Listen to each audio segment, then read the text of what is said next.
et bienvenue. Aujourd'hui, on va faire connaissance, un nouveau cours qui est de taille, qui est très important par rapport à cette année, troisième année, et par rapport aussi aux socio-linguistiques, et un cours qui est, qu'on peut dire, qui a été, je dirais, la question et le sujet de tous les examens précédents, même pour des études de doctorat, des examens master, etc. Un cours de taille, la diglossie et conflits linguistiques. Bon, le titre, lorsqu'on lit le titre, on remarque qu'il y a trois termes. On a la diglossie et conflit linguistique. Le conflit linguistique, c'est-à-dire toute chose qui entrave, qui crée des contraintes, des obstacles qui barrent la linguistique et la langue. Mais la diglossie, qu'est-ce que ça veut dire? Bon, premièrement, lorsqu'on lit le mot diglossie, on comprend qu'il s'agit de deux langues. De deux langues. Mais ce que vous devez savoir, c'est lorsqu'il s'agit de diglossie, il y a toujours un point, ou bien une catégorie, ou bien un aspect qui domine sur un autre aspect. C'est-à-dire vous avez deux éléments où il y a un rapport de force entre ces deux éléments. Bien sûr, par rapport à la langue, on a une langue qui domine sur une autre. Qui domine, c'est-à-dire une langue qui est forte. Lorsqu'on dit qui est forte, c'est-à-dire on parle d'une culture, on parle d'une civilisation, on parle d'une... il y a derrière le mot ou bien la langue qui domine, et il y a toujours quelque chose qui exerce, je dirais, un statut dogmatique ou bien une chose tyrannique ou bien dictatoriale ou bien, je dirais, voilà, vous trouvez toujours quelque chose de force qui a, parce que cette domination, on ne peut pas dominer sans exercer la force, n'est-ce pas? Alors, par exemple, si on parle d'une civilisation qui vient conquérir un pays ou un État, c'est forcément, elle va exercer, elle va pas venir avec des roses. Hein? Elle va pas dire à des gens, voilà, entrer, bien exercer cette religion, bien appliquer, ou bien pratiquer telle religion, telle langue, etc. Non, elle va exercer, elle va utiliser des choses informelles, elle va utiliser, va être, je dirais, au début, impitoyable et féroce. Voilà, la domination, l'histoire de la domination est connue avec, je dirais, connue dans l'histoire, que la domination a été toujours, comment dirais-je, a régné par la force, par la répression, etc. Bon, dans le concept de diglossie, il faut mettre en évidence et en considération que le concept de diglossie désigne dans un état plurilingue des rapports de coexistence de deux ou plusieurs langues. C'est-à-dire, on a un rapport de coexistence. C'est-à-dire, vous avez deux langues ou bien plusieurs langues qui cohabitent ensemble, mais il y a le rapport de force. Il y a le rapport de force, il y a la domination. Le conflit linguistique, c'est le cas de je dirais, des langues qui visent un état qu'on appelle variété haute contre une variété basse. C'est-à-dire la domination, cette domination, la langue qui domine, c'est une variété haute, hein, qui est, je dirais, appliquée, bien exercée, bien qui correspond à des langues utilisées dans des lieux de prestige, avec des milieux, je dirais, formels, officiels, religieux. Par exemple, on utilise dans la poésie, dans la prose. Voilà. Une variété basse, c'est le cas de dialecte, c'est sûrement. C'est une variété, une langue qui est appliquée, je dirais, dans des lieux modestes, marginalisés, sous-estimés, etc. Alors la variété basse est réservée à des usages inférieurs, vulgaires, communication entre amis, etc. C'est-à-dire cette variété, elle n'est pas, c'est-à-dire, c'est toujours, comment dirais-je, la variété haute et la variété basse, elle peut aussi prendre un aspect, c'est-à-dire elle n'est pas toujours liée à ce qu'on appelle dominant, dominé, non. Elle peut aussi être, par exemple, on peut la lier à ce qu'on appelle le langage vulgaire et le langage formel, par exemple, etc. Maintenant, on arrive à la diglossie vue par des théoriciens, des gens, des penseurs qui ont contribué à, je dirais, à ce concept. On a le chercheur la diglossie vue par Psycharé. Vous avez un autre vulgarisateur du nom de Ferguson. Vous avez le troisième qui est, je crois, Fishman. Voilà. Et chacun a proposé une, je dirais, une feuille de route ou bien a proposé une théorie qui englobe des expériences ou bien il a fait des études sur des gens, etc. On va commencer avec la diglossie de Pchicharé. Pchicharé, 1854-1929, emploie pour la première fois le terme diglossie pour décrire la situation sociolinguistique de la Grèce. C'est-à-dire que cet homme, il a étudié la Grèce. La Grèce, bien sûr, la Grèce a été occupée à l'époque par l'Empire ottoman, on sait ça. Et elle a pris son indépendance, et je crois qu'elle est mentionnée. Euh, Cet homme a étudié la situation sociolinguistique en Grèce. Alors, les Grecs ont vécu, je dirais, 4 siècles sous la colonisation de l'Empire ottoman turc.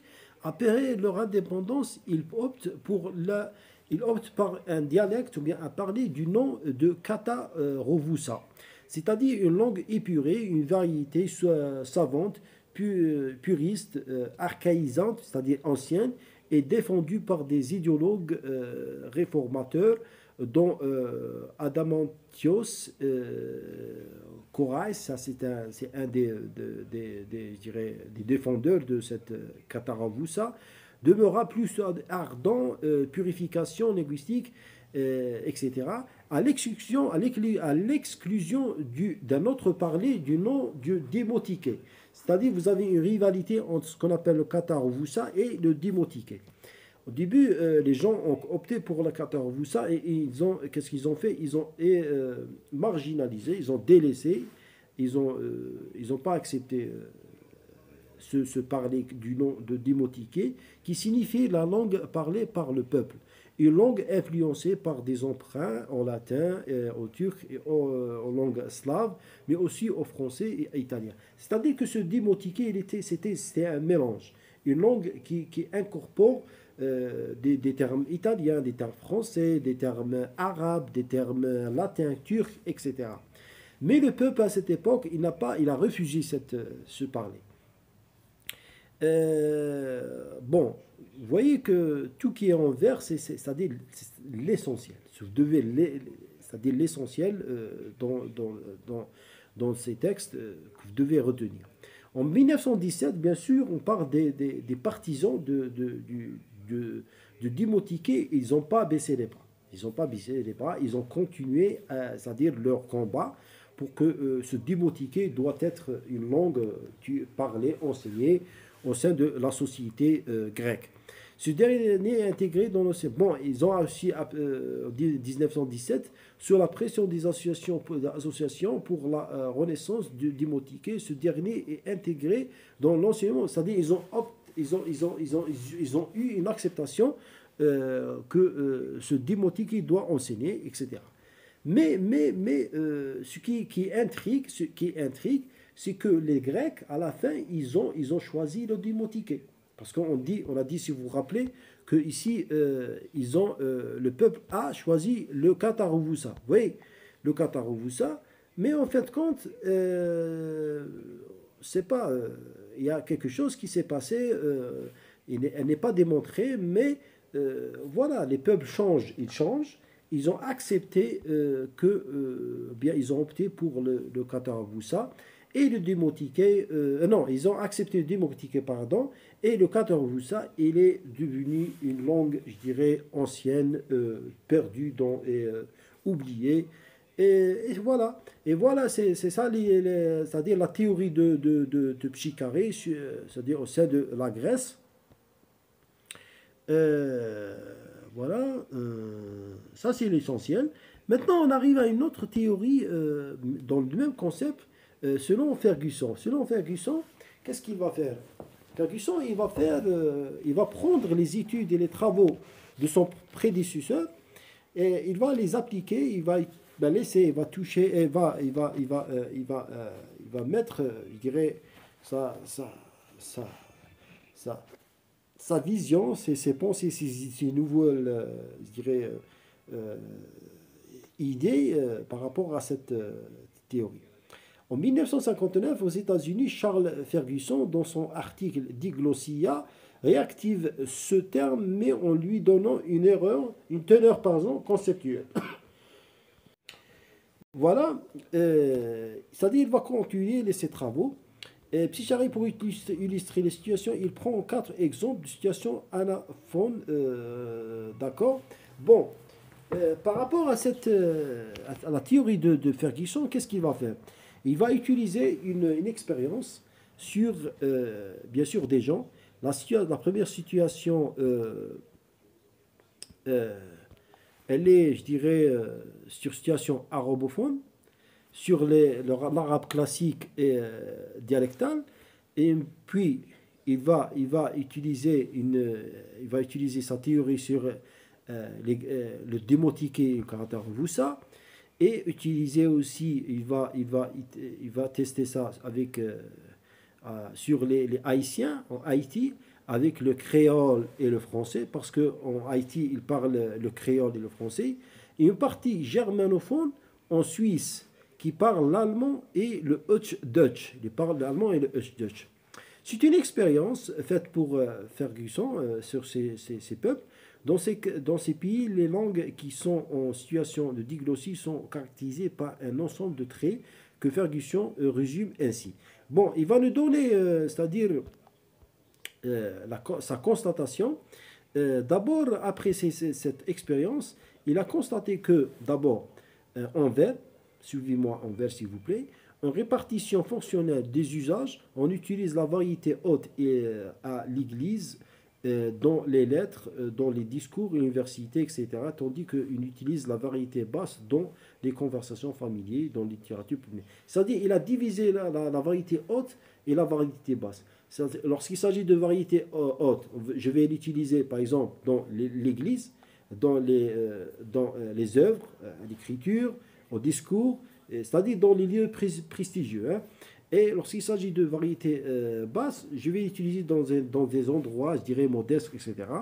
Le fait que la variété haute, le fait que la variété haute jouisse d'un prestige social dont ne jouit pas la variété basse, c'est vrai, parce que cette distinction, elle détermine bien sûr cette séparation. Elle est palpable, elle est claire.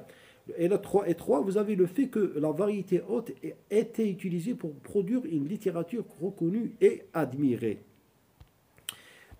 Puis on arrive, pour continuer, c'est les constatations de Ferguson. Le fait que la variété basse soit acquise naturellement, c'est la première langue des locuteurs, tandis que la variété haute est acquise à l'école.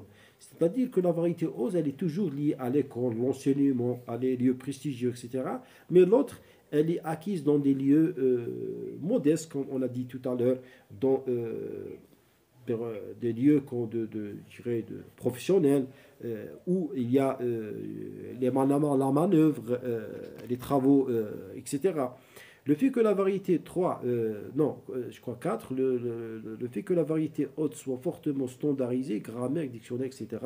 C'est-à-dire, par rapport à la variété haute, ils ont créé, je dirais, une grammaire, un dictionnaire, pour donner plus de prestige à la langue, et que cette langue, cette variété haute, c'est-à-dire c'est la langue de Dieu, si on peut dire. C'est la langue qui règne, comment dirais-je, qui est, qui est dogmatique, on ne peut pas, je dirais, la contester, on doit l'accepter, etc. Le fait que la, 5, le fait que la situation de diglossie soit stable, qu'elle puisse durer et siècles. C'est vrai que la situation diglossie, cette situation de diglossie, elle est stable, elle puisse durer de siècles. C'est-à-dire le fait qu'il y a deux langues. Hein, euh, deux langues, c'est-à-dire on est dans une situation de diglossie. Cette situation de diglossie, elle subsiste, elle dure. Et c'est vrai, si vous remarquez que tous les pays qui étaient colonisés, hein, ils possédaient deux langues, et ces langues, ils vivent. Hein, ils ne sont pas, c'est-à-dire, ils sont pas disparus, ils sont vivantes. C'est grâce à cette diglossie, bien à ce phénomène. Puis on arrive à, je crois, à la dernière théorie, celle de diglossie de Fishman.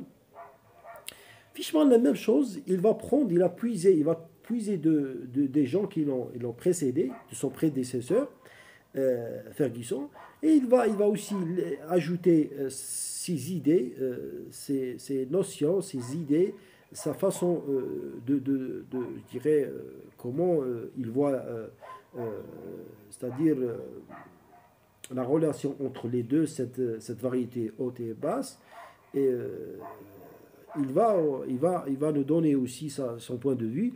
Le modèle de Ferguson a été par la suite raffiné et élargi par Fishman. D'accord. C'est-à-dire il a pris les idées qui étaient précédées et il a ajouté des touches en 71 à des situations mettent en présence des langues de types différents ou génériques différentes, situations coloniales, par exemple l'arabe, le français et le berbère en Afrique du Nord. Dans son modèle, il distingue entre diglossie comme fait social et bilinguisme comme fait individuel et que selon lui, on peut distinguer 4 situations.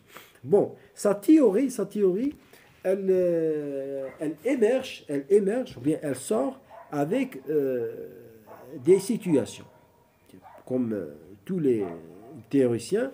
Bon, la première, on a bilinguisme et diglossie. Deuxième, vous avez bilinguisme sans diglossie. Trois, vous avez diglossie sans bilinguisme. Et quatrième élément, vous avez ni diglossie ni bilinguisme. Bon, le premier bilinguisme et diglossie, qu'est-ce que ça veut dire? C'est-à-dire, vous avez bilinguisme et diglossie. Vous vous rappelez bien que diglossie, deux langues, hein? Dominant, dominé. Variété haute, variété basse. Bilinguisme, diglossie. Cette situation existe dans la communauté où ses membres, ou presque, partagent les deux formes. Pardon. C'est le cas de la Suisse alémanique où le standard allemand en langue écrite à l'école et les dialectes suisses, alémaniques, etc., essentiellement pour tous les échanges ordinaires, se partagent le champ de la communauté. C'est une situation, je peux dire, hors du commun, imposante, qui existe que dans la région de la Suisse alémanique. D'accord. Il faut retenir ça, bilinguisme et diglossie. Si on va évoquer une situation, ou bien une zone en Suisse alémanique. D'accord. Bilinguisme sans diglossie, ce serait le cas où la situation de migration est à nu. Bilinguisme sans diglossie. C'est-à-dire, vous avez bilinguisme, mais vous n'avez pas diglossie. Pourquoi? Parce que les gens qui viennent, c'est-à-dire, bon, ils s'immigrent ou bien ils entrent dans des pays étrangers. Au début, ils sont immigrés, ou bien avec le temps, le fait de s'installer, ils deviennent émigrés, avec « et ». D'accord? Alors, cette situation, pour eux, ils sont en situation bilinguisme sans diglossie. Sans diglossie parce qu'ils n'étaient pas colonisés. Ils sont des gens qui viennent pour s'installer pour la première fois. Alors, on est dans une situation bilinguisme sans diglossie. La dernière, avant-dernière, vous avez diglossie sans bilinguisme. Diglossie, c'est l'inverse. C'est une situation qui existe dans les pays colonisés. C'est vrai parce que les pays colonisés, ils ont une situation de diglossie. Variété haute, variété basse. Dominé, dominé. Ils n'ont pas de bilinguisme. Et puis, vous avez ni diglossie ni bilinguisme. Cette situation, je peux dire que elle est invraisemblable. Elle n'est pas envisageable. On ne peut pas trouver un pays où ils ne possèdent ni diglossie ni bilinguisme. Bilinguisme, c'est-à-dire des variétés. Ils parlent plusieurs langues. Hein. Ni diglossie. Ils ne parlent ni, c'est-à-dire ni diglossie ni bilinguisme. Ils n'ont ni, c'est-à-dire deux langues, variété haute, variété basse, une langue dominante, une langue dominante, et en même temps dominée, et en même temps ils n'ont pas de bilinguisme. Ils parlent rien. Qu'est-ce qu'ils parlent? Ça, c'est invraisemblable. On peut pas, c'est inenvisageable. Bon, je crois qu'on est arrivé au terme de ce cours. Le dernier élément, il s'agit, je crois, de diglossie comme conflit. Bon, lorsqu'on dit diglossie comme conflit, on doit bien mentionner plusieurs choses. Hein. Par exemple, l'analyse de la diglossie faite par la sociolinguistique américaine, c'est-à-dire que cette sociolinguistique a été analysée c'est-à-dire par des théoriciens américains. Statique, elle a été remise en question par la sociolinguistique catalano-occitane. Parce qu'il existe aussi une autre sociolinguistique du nom de catalano-occitane et par certains créolistes.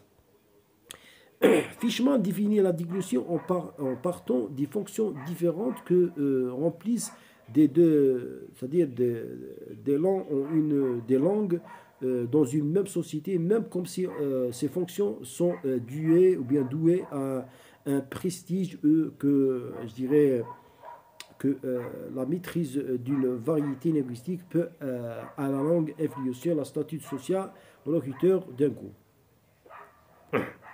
Bon, ça c'est pas nécessaire, mais vous devez juste connaître que lorsqu'il s'agit de diglossie comme conflit, il faut savoir que la diglossie, elle est dans